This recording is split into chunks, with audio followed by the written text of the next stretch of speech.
Le festival Archipel offre une nouvelle approche des musiques de recherche, on s'y rend dans un instant.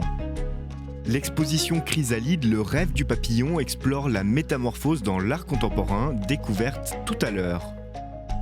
Sur la plaine de Plainpalais, Néon Parallax donne une autre dimension aux enseignes lumineuses. La petite histoire d'une de ses œuvres, c'est en fin d'émission. La culture à Genève, c'est culte. Durant 10 jours, Archipel prend ses quartiers à la maison communale de Plainpalais. Ce grand rendez-vous des musiques de recherche souhaite avant tout démocratiser l'accès à ces secteurs de niche. Nous pensons que toutes ces musiques sont véritablement accessibles. Il n'y a pas besoin de prérequis, on peut vraiment venir pousser la porte. On engage et on enjoint tout le monde à venir. On a même créé une hotline, vous pouvez nous appeler tous les jours, nous vous donnons des conseils. C'est hyper important qu'on s'ouvre à l'étrange en fait. Et ça va beaucoup plus loin que la musique. Et pour être à cet endroit, on dit souvent quand on connaît l'étranger, hein, on est tout d'un coup beaucoup plus tolérant. C'est un peu pareil pour moi. Pour moi, c'est vraiment, il faut, ça va sauver le monde. J'y crois encore.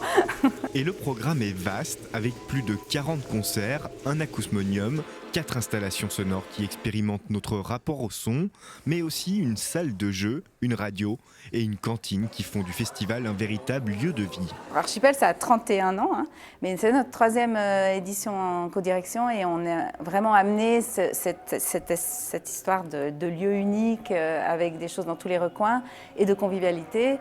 Pour nous, c'est important d'être dans ce lieu unique parce que justement, on peut tous s'y retrouver, que ce soit les artistes, le public, les équipes, toutes les personnes qui travaillent sur ce festival, il y en a beaucoup. On peut tous se retrouver ici et autant écouter un concert que partager un repas. Des moments conviviaux entre rencontres, expérimentations et parfois même méditation. Un festival où le spectateur peut devenir acteur et où les propositions fourmillent d'inventivité. À Archipel, on s'intéresse à la transmission et on s'intéresse à amener les projets vers les gens. La société a évolué, le monde a changé et puis du coup, nous-mêmes, on découvre des nouvelles façons d'agir, des nouvelles façons de discuter, de penser la musique avec toutes les générations, que ce soit les tout jeunes ou les gens plus âgés. Archipel, un festival à la programmation radicale tout en étant des plus accueillants, à découvrir à la maison communale de Plainpalais jusqu'au 9 avril. Rien ne se crée, rien ne se perd, tout se transforme.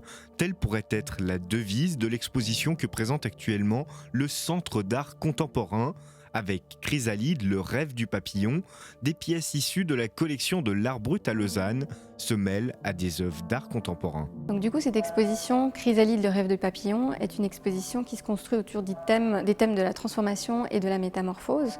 Donc c'est un thème assez vaste et on le retrouve ici sous différentes formes.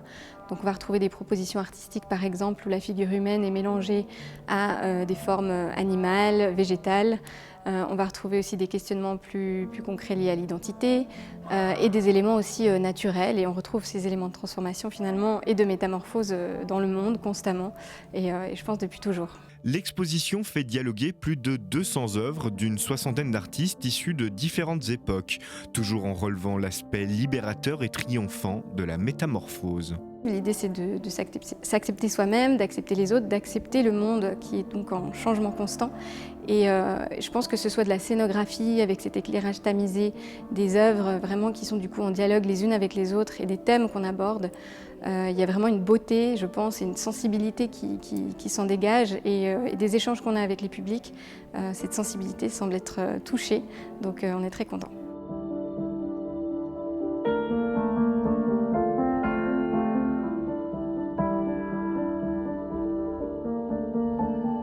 Les artistes, du coup, s'approprient ce thème de manière très différente. Mais ce qui est assez fort dans cette exposition aussi, justement, c'est que souvent, c'est des artistes qui peuvent être parfois dans un parcours assez complexe, qui peuvent être marginalisés, et parfois pas forcément, mais disons qu'on a vraiment des histoires personnelles en fait, qui sont souvent très liées à leur pratique artistique. Et donc parfois, on a effectivement des artistes où c'est vraiment leur corps qui est finalement l'outil de leur proposition artistique. Et donc ça, c'est très beau parce que c'est vraiment assez fort à voir. Des œuvres aux symboles forts que l'institution tient à faire découvrir à un large public. On reçoit vraiment des publics de tous les âges et je pense que créer ce dialogue, permettre aussi de mettre en place une médiation où on ne va pas forcément juste montrer le travail des artistes, on va l'expliquer, on va aussi montrer toutes les possibilités finalement de créer. Et je pense qu'effectivement, c'est quelque chose qui va compléter d'autres visites, peut-être effectivement dans d'autres musées. C'est bien de voir des propositions différentes, des propositions contemporaines. Et comme je l'ai mentionné, je pense qu'on touche à des thèmes effectivement qui sont aussi présents dans la société. Et ça permet, en passant par l'art, parfois de justement rendre ces sujets aussi plus faciles à aborder et plus créatifs. Chrysalide, le rêve du papillon, c'est à voir au Centre d'art contemporain jusqu'au 11 juin.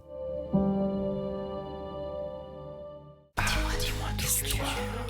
C'est quoi l'histoire? Les petites histoires de l'art. Au sommet de cet immeuble de l'avenue Henri Dunant, une enseigne lumineuse attire notre regard. Loin des logos commerciaux, cette œuvre sans titre de Nathalie Dupasquier, installée en 2022, évoque les éléments d'un jeu de construction. L'artiste installé à Milan propose dans le cadre du programme Néon Parallaxe ces caissons lumineux qui jouent avec la perspective et les dimensions. De jour comme de nuit, ces blocs de couleurs apportent une esthétique minimaliste et abstraite au-delà de tout formalisme. Sur la plaine de Plainpalais, l'art a pignon sur rue et chaque soir, lorsque le soleil disparaît, les réverbères et les œuvres de Néon Parallaxe prennent le relais.